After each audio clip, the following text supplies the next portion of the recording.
Hi everybody, welcome to my channel. Love you guys. Glad that you're here today and I hope you're having a great day. Today I'm going to show you some of my favorite supplies for trashy journaling and I hope this is informative for you. I've had a few people ask me about that, so this is that video. So trashy journals are something that I have been doing for quite a while. And here's an example of some of my books. Actually, most of these are my trashy journals. I've done junk journaling before, but this is just like another level. It is just a completely different level and it's just been a lot of fun. So I hope this video helps you understand a little bit more about how to trashy journal or what my favorite supplies are, because I do it a lot. I'm getting pretty good at it. I mean, I was able to do this one in 2.5 months. And yeah, they can be quick depending on how big you want your book to be. So, all right, let's get started. All right, the first thing that I think is most important when you're trashy journaling is having containers. I use a lot of different containers and my favorite thing is my rolling cart. And I've showed my rolling cart before, but let's get another look at it. This beautiful piece here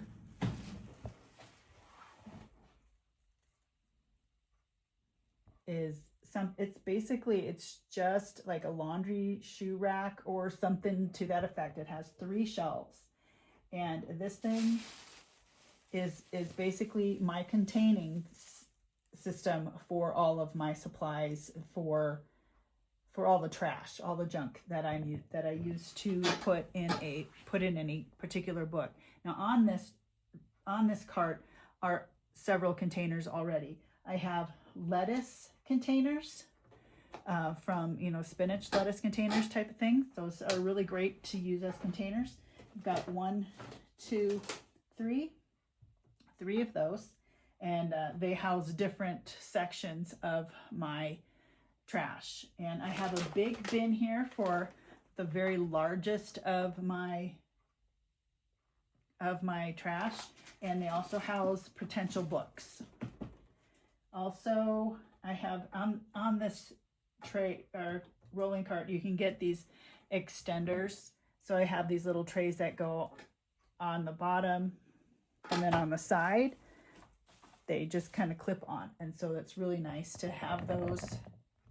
Sorry for the shaking. Trying to figure out the filming. Okay, so yes, this thing. Now, if you don't have a rolling cart, if you don't want to, purchase one, if you can't find one at your local resale store, because sometimes you can find them there, some sort of carts, just get a bin. Get a big bin, if you can, or even a box, an Amazon box, and fill it with containers like plastic bags. These I got from the Dollar Tree, that they have the Ziploc on the top. That rhymes. So, but even just packaging, this was, I don't even know what it was from, but this bag type of things, a gallon bag from, a Ziploc gallon bag would work. You get something on Amazon, it's in a plastic bag, like socks or something. Use that for your long, tall things. And then just put those in sections in your box. And you can even have a bag for your adhesives and whatnot. So that's kind of, containers are a big deal. These little black containers that if you ever get some pre-made foods, like these work great for all the little things, especially if you are like tags. You can put little tags in here, ribbons, and just little things that stick in there. And here's a container that was from shower head things, and I just put things in here. So look around your house, see what you have. I mean, one thing about trashy journaling is you can use trash to help you journal. Okay, this would be recycled, these things. I also use these for painting. They're such a nice little resource. Let's see. So I have a little list here.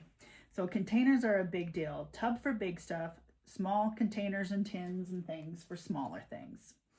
So tools, let's head on over to tools. So for me, I like to have you need cutting tools. So obviously scissors. I use a box cutter because we end up with a lot of cardboard, and this makes it easy to cut with a cardboard. I usually use a straight edge like a ruler or something to help me get a straight line. So that's something for cutting. Adhesives. Adhesives are a big deal. Now, some people use the Aleene's tacky glue. That doesn't work where I live, where it dries up. I have such a dry humidity. There's very little humidity, so things dry up. But Fabric Tack works good for me. Fabric Tack works good. And then I use Elmer's Extra Strength glue stick. Staplers. I have a couple different kinds of staplers. They're both the same. I use standard staples. But with this one, I think I got from Walmart, and it came with colored staples. So that just is another fun little addition to something you can add to your books. Let's see, you can also use different types of tape. So masking tape, different size masking tapes. I have a wider one and a thinner one. I know some people just use masking tapes exclusively. I like to paint on mine, and that makes them fun.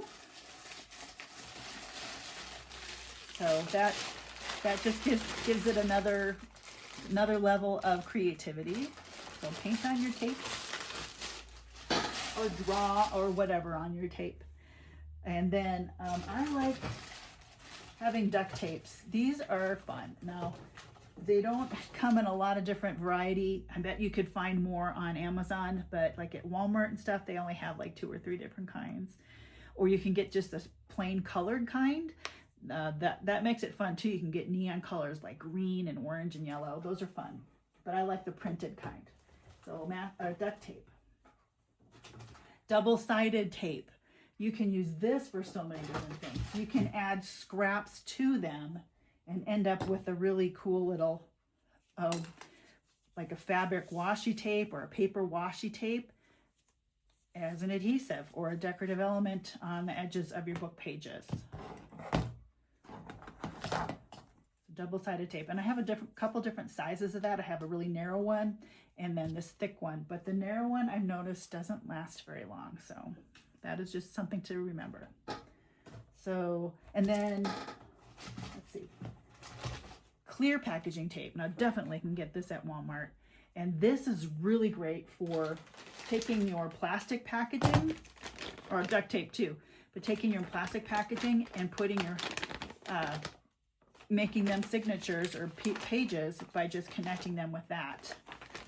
And sometimes certain types of packaging won't adhere to Fabri-Tac or double-sided tape. So you use this cover over the top of it and it'll work fine.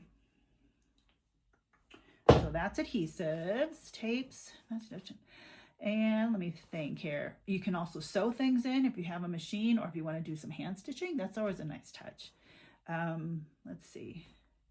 Different kinds of scissors. If you have decorative scissors, that can also be a fun addition to the edges of your packaging, making them fun. And then staplers, I said that. So decorative elements. Some things that I use for decorative elements, obviously for my books, I have lots of strings and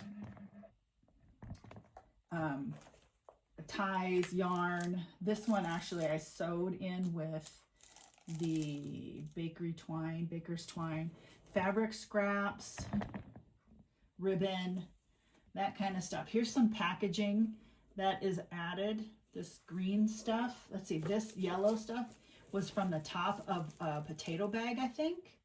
So that was kind of a fun find. It really made it strong too.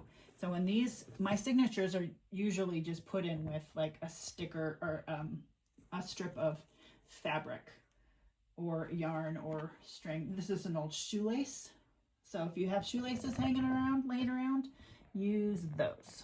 I'm gonna pull this back a little bit. Let's see. I'm trying my little tripod here, and filming is a challenge. I gotta put my glasses on to read my list. Fabric scraps. Oh, paper clips are great. So you can add strings or ribbon to paper clips to adhere things in. You can use brads to adhere things in as well. Let me think. Tags are fun. So round tags make a fun accent. Here's one here that has round tags in it, different shaped tags. So keep an eye out for fun tags that you have from your clothing purchases or whatever purchases you make. Color is always a fun thing to add to your pages too. And it can be as easy as distress crayons, regular crayons, Crayola markers, distress inks are fun to add. I've got my gelatos, and you just spread color around. If you got a blank space, yeah, just add some color. Add some color or some black mark making. Yeah, like stripes or checkers or something like that. That's always fun. Napkins are a great idea as well. If you've got a collection of napkins, add those to fill up blank spaces. Something that I start with usually, one of my first steps is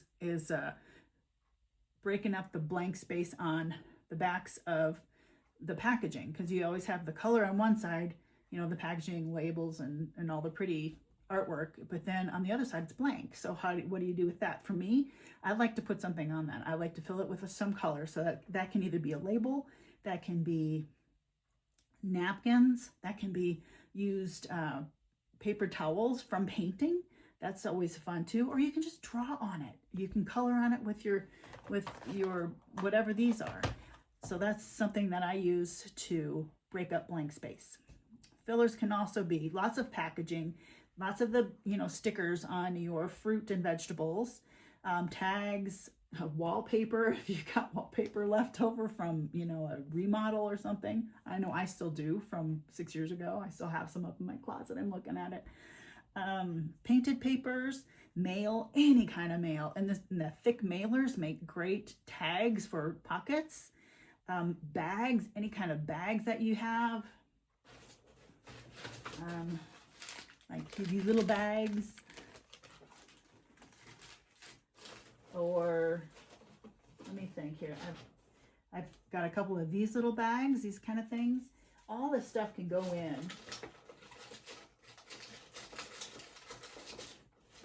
Little plastic bags too.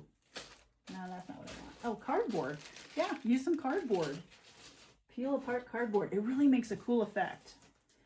This is just, I don't even know what was in here, but this could be taped in. You could put like double-sided tape on the back of it if you wanted, or just masking tape on the sides, duct tape on the sides, staple it on. It could be a flip.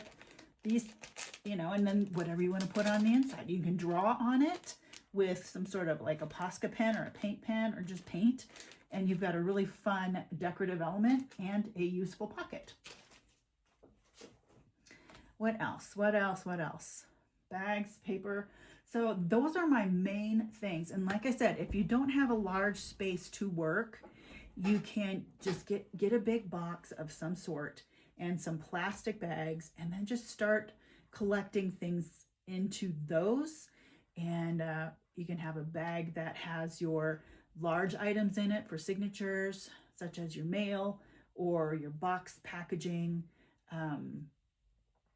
Another bag for your tags, your can labels, or things like that. You can have another bag for UPC codes and your receipts. Receipts are a great background too. So your grocery lists, those are a great background.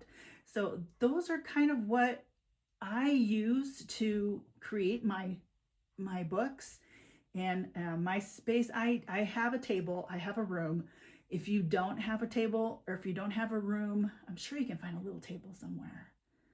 And I didn't start out with all this stuff. It's been an accumulation of things over the years. So just be creative with how you store things. That's one fun part about being a creative too, finding ways to store stuff.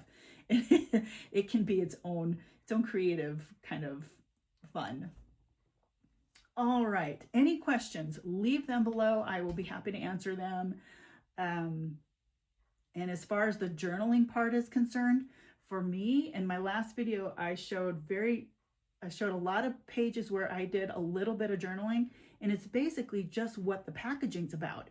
It's what I eat, it's why I eat it, it's who's eating it, because sometimes stuff in my books are from the rest of the family.